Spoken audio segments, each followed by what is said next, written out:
तर आज आपण खूप छान असा पातळ पोह्यांचा कुरकुरीत चिवडा बनवलेला आहे.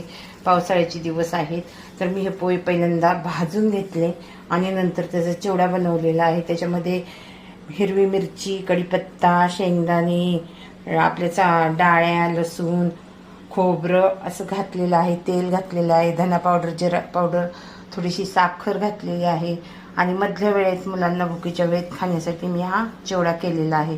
तर हा चिवडा तुम्ही प्लेटमध्ये मुलांना देऊ शकता. तर 1 ते 2 असा चमचे दिला तर मुलांची भूकही हे वाढू शकते किंवा त्यांना खायलाही आवडेल. मधल्या वेळात तुम्ही जर दिला, 4-5 वाजता मुले आपली शाळेतून घरी येतात, तेव्हा त्यांना जर हा चिवडा दिला खायला तर ते अगदी खुश होऊन हा चिवडा खातील. अगदी खुश होऊन मुलं हा चिवडा खातील आणि खूप असे आनंदी होतील. तर मधल्या वेळेत खाण्यासाठी आपल्यालाही काहीतरी खावंसं वाटतं, भूक लागते, तर आपल्यासाठी हे चिवडा खायला खूप छान असा आहे.